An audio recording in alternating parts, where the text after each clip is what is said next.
Hey guys, welcome to Education Hub. So guys, today we are going to start one new chapter from class 11th English, and the chapter is Landscape of the Soul, written by Natalie Toravosi. So basically guys, firstly we will see the introduction of the chapter and later on we will discuss the summary, right? So let's begin with the video today.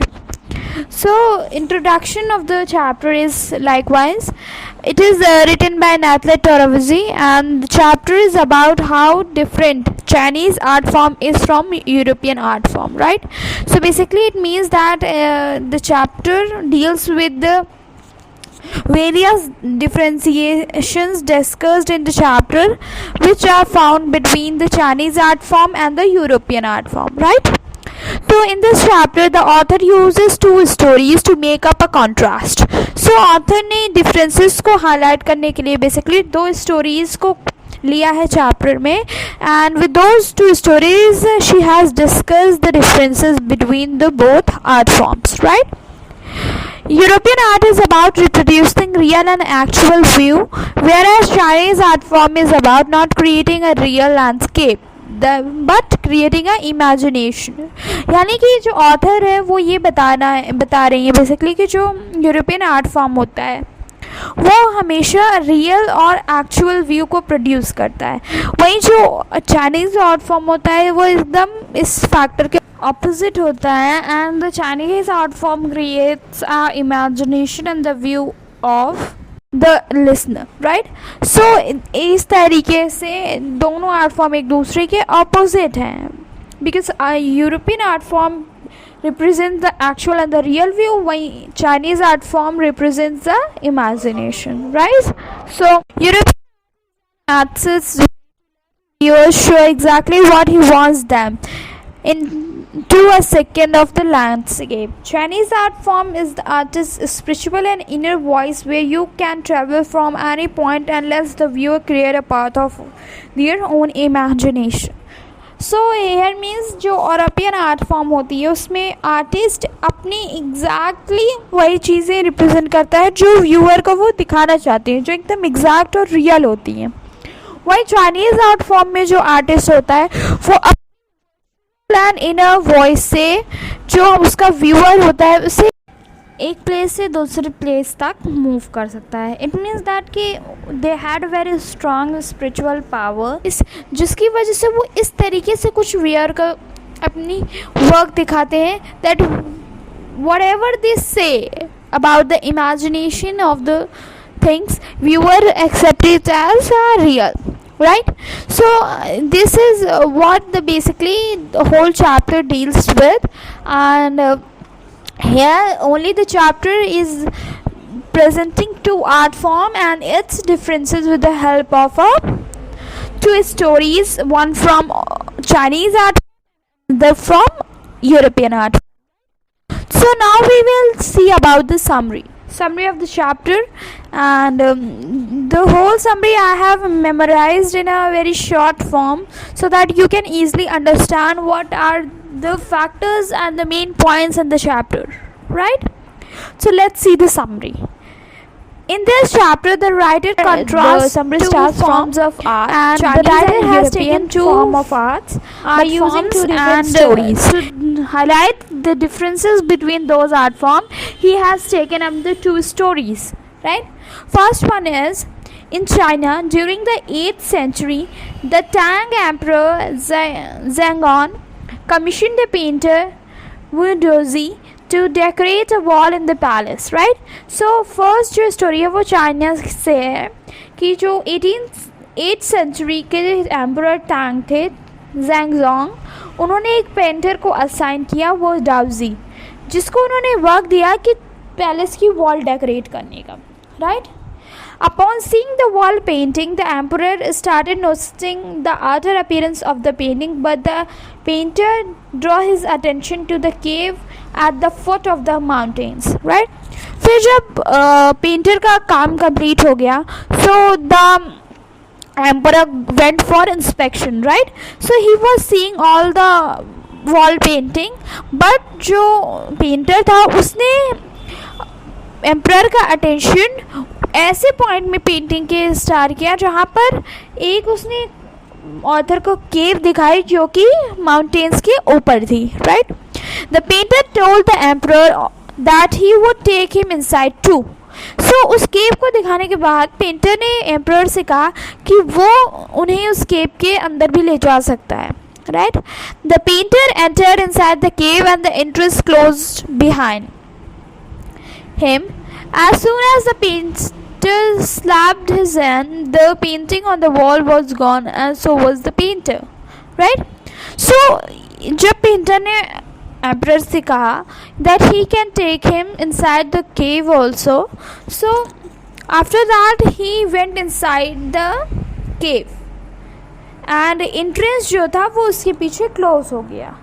And so after entering in the painting, or you can say after entering in the cave, he clapped his both hands and painting was disappeared from the wall as same as the painter. यानी कि जैसे ही वो enter करता है painting के अंदर, केव के अंदर, वो अपने दोनों हाथ को क्लैप करता है. And after just clapping his hands the painting and the painter got disappeared. दोनों के दोनों गायब हो गए, right.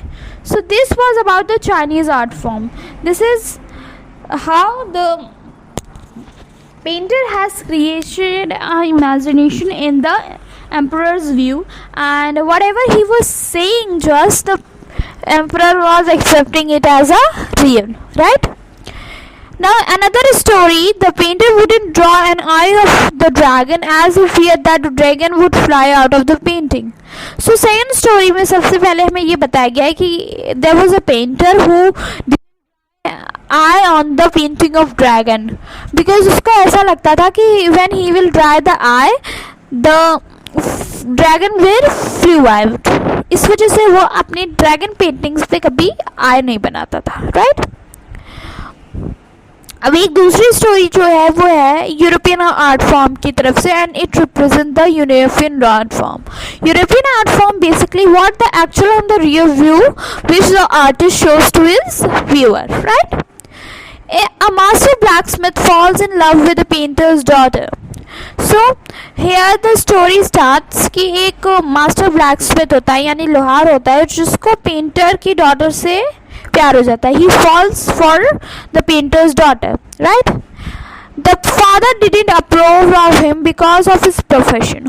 So जो पेंटर की डॉटर होती है यानी जो पेंटर होता है वो इस रिलेशन के लिए एग्री नहीं करता है क्योंकि जो blacksmith था he was very low at the profession. The blacksmith sneaked into his painting studio and painted a fly on the painter's latest panel. So एक दिन जो blacksmith था he went into the painting studio of the painter and और उसके painting panel पे यानी canvas पे उसने एक fly draw की. The fly seemed so real that the painter tried to hit it before realizing that it was a painting. So he drew a very big fly over the canvas of the painter in his painting studio, and after when the painter came to his studio, he saw the fly. He didn't get that it was a painting and he tried to kill it very large number of times. यानी कि जब painter आता है studio में, so he was not sure that it was painting. उसने जब canvas पे वो इतनी बड़ी फ्लाई देखी, सो उसे ये नहीं समझ में आया कि that was a painting, but उसने कई बार उस फ्लाई को मारने की कोशिश की and at last he came to know that it was a painting, right. The painter accepted him as its trainee in his studio. So after the incident, painter जिस था उसने blacksmith को अपना ट्रेनी यानी कि अपने स्टूडियो में रख लिया जिससे वो उसे और भी चीज़ें सिखा सके as a trainer, right. The blacksmith married the painter's daughter and later became one of the famous painter of his time. So after that, the painter gave his daughter's hand to the painters, and blacksmith got married to the daughter of painter, and later on he became the most famous painter of his time, right. This story revealed as how art forms are believed to be followed in two different regions of the country and the world. यानी कि here the author is trying to say that how these are forms, basically art forms are different from each other, although they are present in the same country, but they are little bit different from their religion. In Europe, an artist wants the viewer to see the real viewpoint. So in European art form, basically the artist wants his viewer to watch the real and realistic things. Actual what is the viewer sees those by the artist. Artists want to show that real views. The art must be perfect and illusion likeness. यानी कि जो art है, European art form की art है, it is very perfect and real without any illusion. Illusion means something that we imagine and it is not present in real. So European art form में हर चीज़ एकदम real होती है. There is no illusion, no imagination, only the realistic things, right? Where in China, artist does not point real one but uses his inner and spiritual voice to create an abstract piece, right? So वहीं जो Chinese art form होती है, it is all opposite of European art form, in which the artist wants to viewer see the thing that imagining, right?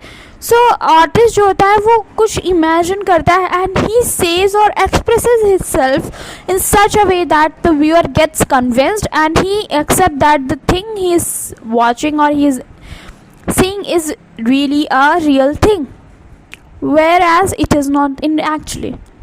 This concept is called as sansui, which means mountain water. When these words are used together, make up the word landscape, right? So there is a concept in China called sansui, जिसका मतलब होता है mountain water. So when these two words are used together, sansui, then it comes to the formation of word landscape, right? So maybe due to this, the author has named the chapter the landscape of the soul, right? So guys, it was all about the theme and the summary of the chapter. So basically, what is the main point in this chapter?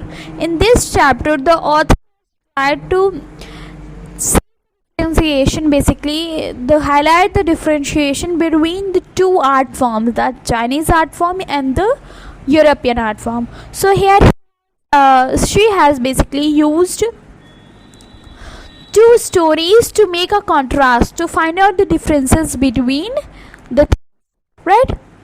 And what difference, a common difference between the European and the Chinese art form? It is that the European form of art is always real and realistic, whereas Chinese art form is the imaginary based viewpoint from the artist, right? So this is about all the chapter, and this is all about the video also. So in next video we will be talking about the question answers of the NCERT, right? So thank you so much guys for watching the video, and if you like the video, please do like, share and subscribe to my channel. Till then, bye bye, take care.